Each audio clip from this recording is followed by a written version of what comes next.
Hello friends, this is my first video. So first of all, thanks for being here. Before going to my syllabus, I want to tell something about myself. Myself Ravi Singh, founder of an esteemed institution, Sandesh Academy situated in Prayagraj. I have taught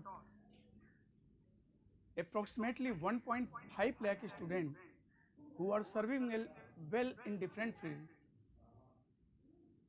I have been teaching from 2004 constantly. From this, I have gained an experience of over 16 years in teaching this subject. On the basis of my experience and learning, I have also authored a book, Reasoning Booster. Friends, आजकल education के माध्यम को लेकर बहुत debate चल रहा है, online offline. तो ऑनलाइन एजुकेशन का क्या प्रोस एंड कॉन्स है, मैं बताता हूं आपको। ऑनलाइन एजुकेशन के माध्यम से, वर्चुअल एजुकेशन से हम सिर्फ बच्चे को सर्टिफिकेट दे सकते हैं, उसके अंदर हम ह्यूमन बीइंग कहाँ से डेवलप करेंगे, उसके अंदर हम सोशल बिहेवियर कहाँ से डेवलप करेंगे, जो कि without eye contact, without physical education संभव नहीं है। दोस्तों, पेरेंट्स जो हैं बच्चों पर प्रेशर डालते हैं कि फर्स्ट लाना है, खूब मेहनत करो, तुम किसी पर ध्यान मत दो।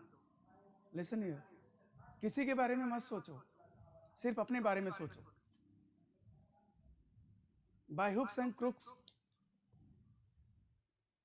आई am succeed, I don't care about anybody else.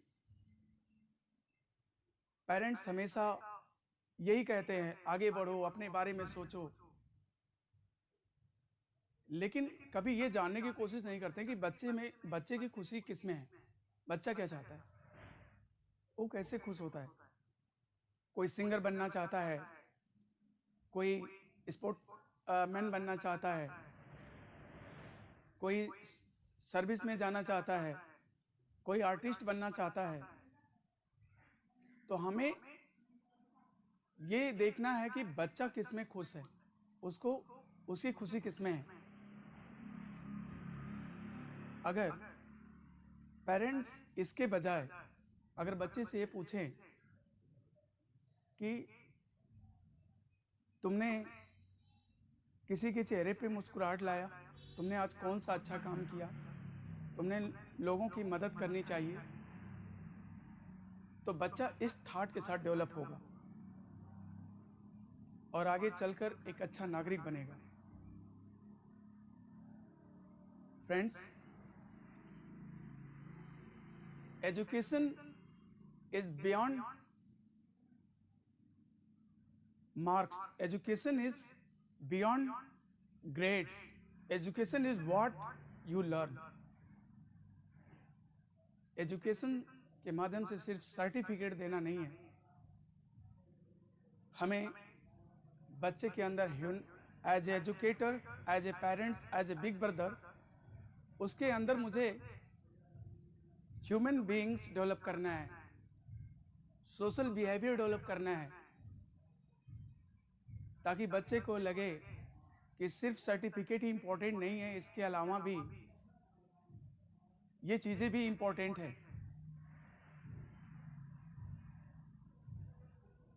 तो as a educator, as a big brother, as a parents,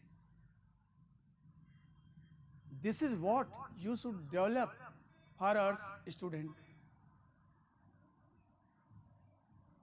इसके साथ जब बच्चा बड़ा होगा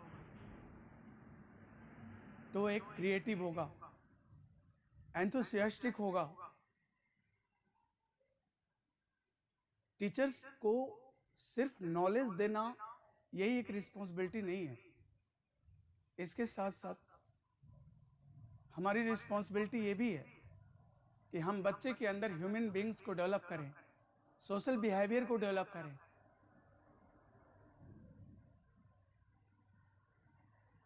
सो थैंक यू फ्रेंड्स। मैं अपने सिलेबस को डिस्कस करता हूं अभी।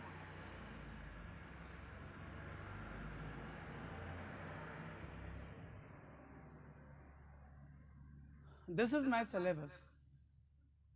जैसे आप डिफरेंट एग्जामिनेशन के लिए डिफरेंट आप प्रिपरेशन करते हो।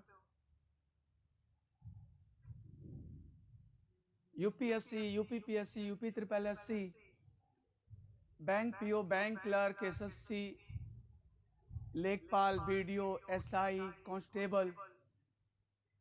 तो क्या सारे एग्जाम्स के लिए हम अलग अलग प्रिपेयर होंगे? काफी मुश्किल होगा। इसलिए हमने जो सिलेबस तैयार किया है, इंटीग्रेटेड एक हमारा सिलेबस है। अगर आप कहीं ये पूरा सिलेबस अगर आप तैयार कर लेते हो, कोई भी एग्जाम देना है आपको अलग से प्रिपरेशन करने की जरूरत नहीं पड़ेगी। तो रीजनिंग ये एकेडमिक लेवल पे नहीं पढ़ाई जाती। जब आप कंपटीशन में आते हो तो सारे कंपटीशन में रीजनिंग के प्रॉब्लम्स जरूर होते हैं। I am committed to get your learn reasoning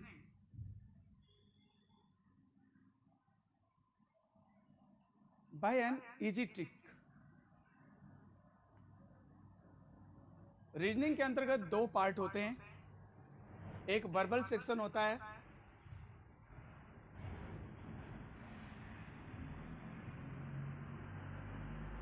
और एक नॉन वर्बल सेक्शन होता है।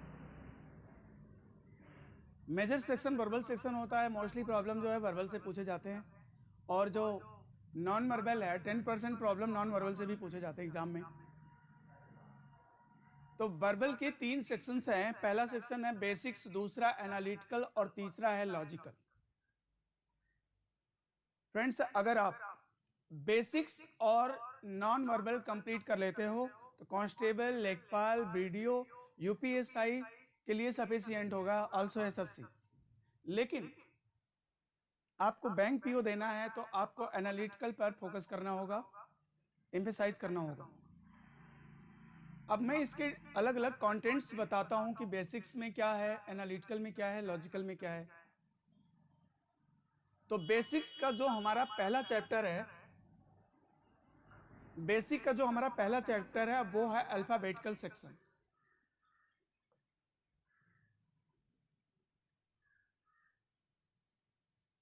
अल्फाबेटिकल सेक्शन, अल्फाबेटिकल सेक्शन में जनरली लोग क्या करते हैं, कोडिंग डिकोडिंग पढ़ लिया, लेटर सीरीज पढ़ लिया, पेयर्स ऑफ लेटर पढ़ लिया, हो गया। नहीं, अल्फाबेटिकल सेक्शन को हम 8 भागों में बांटते हैं। किसी भी एग्जाम में कोई भी क्वेश्चन आएगा तो आपको ये नहीं लगेगा कि आपने पहले से नहीं पढ़ रखा है। जैसे left right, coding decoding, grouping of alphabet, pairs of letter, letter series, letter matrix, position interchange, meaningful words.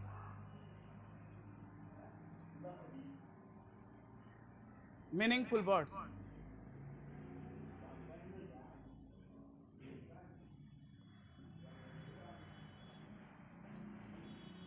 दूसरा चैप्टर है हमारा डायरेक्शन, तीसरा blood relation, ranking, cube, dice, calendar, clock, Venn diagram, number series, number matrix, analogy, classification. ये हमारा basic का section है। अगर आप इतना कर लेते हो तो आपका बेसिक सेक्शन तैयार हो जाता है। इसके बाद दूसरा सेक्शन हमारा आता है एनालिटिकल।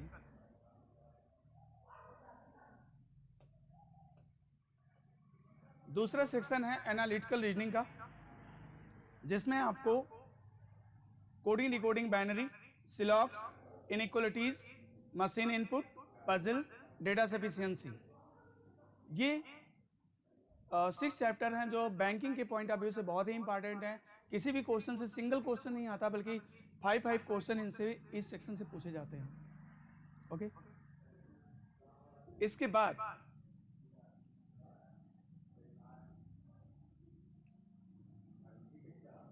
तीसरा सेक्शन हमारा आता है वर्बल रीजनिंग के अंतर्गत लॉजिक।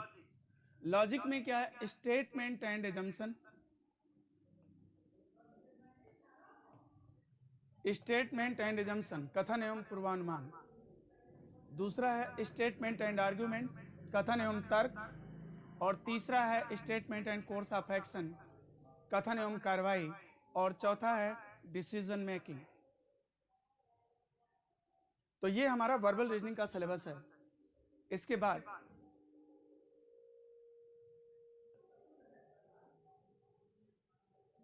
नेक्स्ट पार्ट पे आते हैं, नॉन वर्बल। नॉन वर्बल में हमारा जो पहला टॉपिक होगा वो होगा figure counting.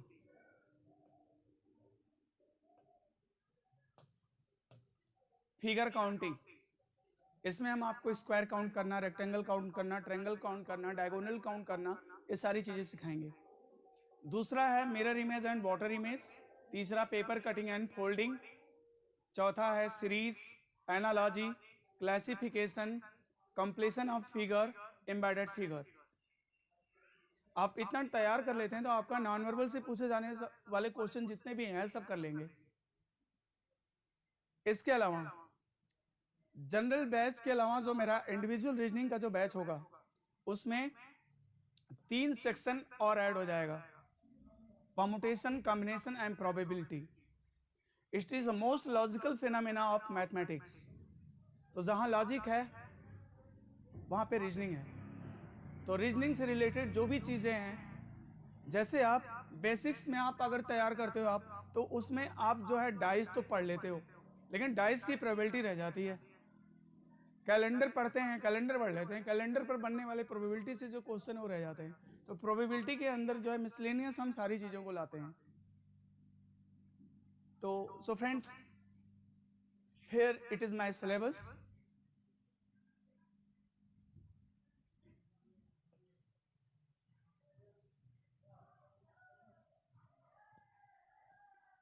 Understood friends, let we move on next. अंग्रेजी वर्णमाला आप पढ़ने जा रहे हैं। सबसे पहले मैं अपना टॉपिक का स्टार्ट अंग्रेजी वर्णमाला से ही करता हूं। तो आपको अंग्रेजी वर्णमाला अगर पढ़ना है तो सबसे पहले आपको प्लेस वैल्यू याद होना चाहिए। सबसे पहले क्या? आपको प्लेस वैल्यू याद होना चाहिए। Finding the place value of English alphabet. बहुत सारे रूल्स इसके लिए दिए गए हैं, एजोटी है, सी फिलोरक्स है, बट एनी हाउ आपको बस ये किसी तरह तैयार हो जाए, याद होना चाहिए। बोथ साइड से आपको प्लेस वैल्यू याद होना चाहिए। अगर लेटर आता है तो उसके साथ उसकी प्लेस वैल्यू भी आपके माइंड में आनी चाहिए। तो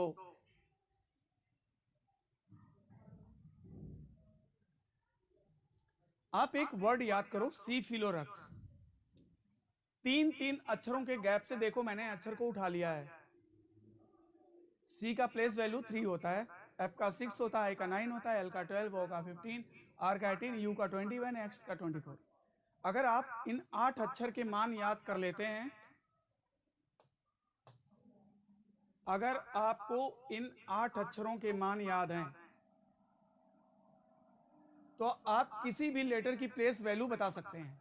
कोई भी आपसे पूछा जाए आप बता सकते हैं। देखिए इसमें left and right, here it is left, here it is right. L and R is called to controlling in, ये 2 छोर कहे जाते हैं, बायां और दायां। तो आपको जो नंबरिंग याद करना है वो लेफ्ट साइड से भी याद करने हैं और राइट साइड से भी याद करने हैं। तो ए और बी की प्लेस वैल्यू तो आप ओरल ऐसे भी बता सकते हैं, ए का 1 होता है, बी का 2 होता है। वाई और जेड का भी बता सकते हैं, वाई का 25 होता है, जेड का 26 होता है। अब मिडिल से अगर कोई भी पर्टिकुलर लेटर का नाम लिया जाता है, जैसे मान लो कि के, तो अगर आपको के की प्लेस वैल्यू नहीं याद है तो यल की प्लेस वैल्यू अगर आपने याद कर रखा है कि L का मान अगर 12 होता है तो K का मान क्या हो जाएगा 11, जो कि इमीडिएट पहले होता है L से। इसी तरह से मान लो यस है, अगर आपको यस का प्लेस वैल्यू नहीं याद है, यस का प्लेस वैल्यू अगर नहीं याद है, तो अगर आर का आपने याद कर रखा है 18, तो आपको पता है ना कि इमीडिएट जस्ट बाद उसके क्या आता है, यस आता है, तो यस की वैल्यू क्या हो जाएगी 19। सो इस तरह आप किसी भी लेटर की प्लेस वैल्यू बता सकते हैं। और राइट साइड से आपको जो है रटना नहीं है, राइट साइड से अगर आपको लेफ्ट साइड से प्लेस वैल्यू पता है तो राइट साइड से प्लेस वैल्यू आप बता सकते हैं। Position from left in, position from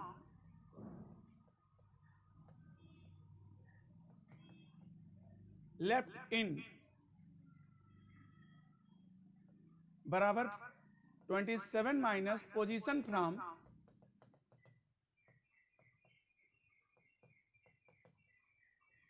right in.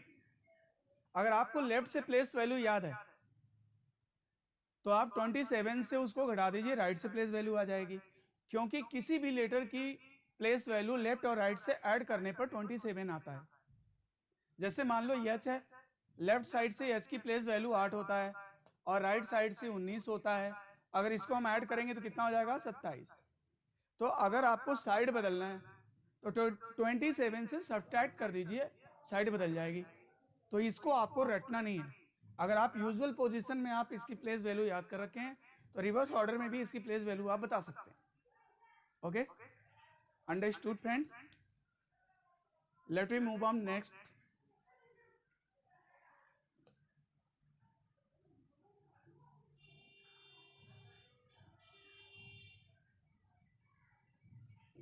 Alphabetical section को हमने 8 भागों में बांटा था, जिसमें फर्स्ट पार्ट था लेफ्ट राइट, जिसमें से फर्स्ट पार्ट क्या था, लेफ्ट राइट।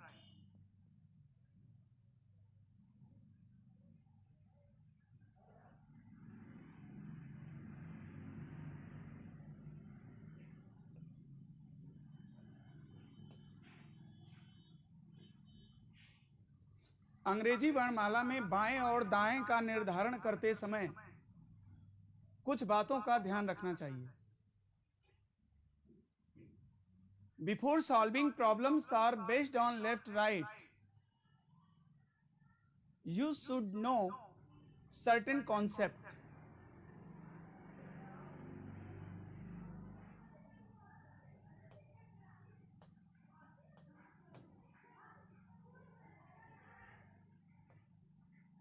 पहला, इसमें यह मान लिया जाता है कि सभी लेटर हमारे जैसे सामने की ओर देख रहे हैं। इट मीन्स जिधर मैं देख रहा हूं उधर वो लेटर भी देख रहा है, यानी उधर देख रहा है। तो हमारा बायां दायां और लेटर का बायां दायां एक जैसा होगा। जिधर आपका बायां उधर लेटर का बायां, जिधर आपका दाहिना उधर लेटर का दाहिना। ओके, इसमें हम मानकर चलते हैं कि लेटर हमारी तरह देख रहा है, यानी हमारा बायां दायां और लेटर का बायां दायां सेम है। दूसरा, इसमें जेड की वैल्यू 0 मान ली जाती है। अब जेड की वैल्यू 0 क्यों कंसीडर करते हैं, मैं थोड़ी देर बाद आपको अभी समझाता हूं इसको। तीसरा, इसमें अंग्रेजी वर्णमाला निम्नलिखित क्रम में हो सकती है। इंग्लिश अल्फाबेट में भी इन फॉलोइंग कैटेगरीज। पहला, यूजुअल, यानी अंग्रेजी वर्णमाला जब सीधे सीधे लिखी रहती है ए से लेकर जेड तक तो इसको बोलते हैं यूजुअल पोजीशन। दूसरा है रिवर्स, तीसरा है फर्स्ट हाफ रिवर्स, नेक्स्ट है second half reverse, next both half reverse, next middle term, next mix series और नेक्स्ट वेरिएबल। तो लेफ्ट और राइट से रिलेटेड जो भी क्वेश्चन पूछे जाएंगे वो इतने ऑर्डर में पूछे जा सकते हैं। अंग्रेजी वर्णमाला यूजुअल भी हो सकती है, अंग्रेजी वर्णमाला रिवर्स भी हो सकती है, फर्स्ट हाफ रिवर्स हो सकता है, सेकेंड हाफ रिवर्स हो सकता है, बोथ हाफ रिवर्स हो सकता है, मिडिल टर्म हो सकता है, मिक्स सीरीज हो सकता है, वेरिएबल्स हो सकता है। तो लिसन हियर फ्रेंड, अंग्रेजी वर्णमाला में टोटल 26 लेटर होता है। अगर आप ए से लेकर यम तक लेटर लेते हैं तो ये फर्स्ट हाफ के लेटर कहे जाते हैं, और यन से लेकर जेड तक अगर आप लेते हैं तो ये सेकेंड हाफ के लेटर कहे जाते हैं। फर्स्ट हाफ रिवर्स का मतलब होता है ए से एम रिवर्स हो जाता है और एन से जेड सीधे रहता है। सेकेंड हाफ रिवर्स का मतलब होता है ए से एम सीधे होगा, एन से जेड पलट जाएगा। बोथ हाफ रिवर्स का मतलब होता है कि दोनों हाफ जो है रिवर्स हो जाते हैं। ओके, तो क्रमशः जो है एक एक करके चलते हैं। अभी हम पहले यूजुअल की बात करते हैं। अगर अंग्रेजी वर्णमाला सीधे सीधे दी गई है तो उस पर बनने वाले जो क्वेश्चन हैं उनको आप कैसे सॉल्व करोगे without writing and without counting. बिना लिखे बिना गिने हम ओरल आंसर दे सकते हैं किसी भी क्वेश्चन का। तो कैसे करेंगे देखते हैं।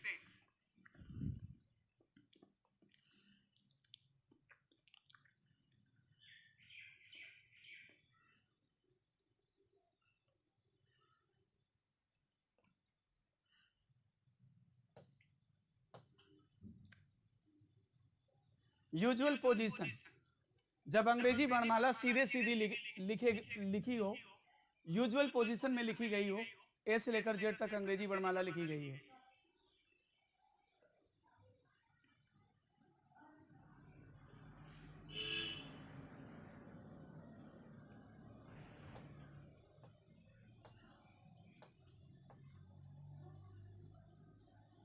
किसी भी क्वेश्चन को सॉल्व करने से पहले आपको एक कॉन्सेप्ट सीखना होगा। इस पर आधारित कोई भी क्वेश्चन है। Before solving any question you should know certain rule.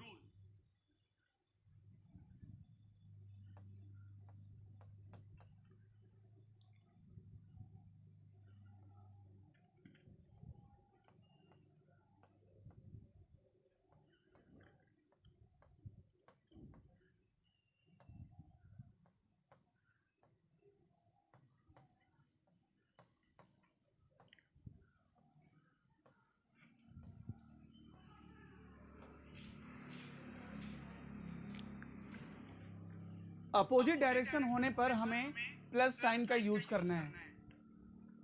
एक साइड लेफ्ट और एक साइड राइट अगर है, अपोजिट डायरेक्शन होने पर हमें प्लस साइन का यूज करना है, चाहे वो लेफ्ट राइट हो चाहे राइट लेफ्ट हो। और सेम डायरेक्शन होने पर हमें माइनस साइन का यूज करना है, चाहे लेफ्ट लेफ्ट हो चाहे राइट राइट हो।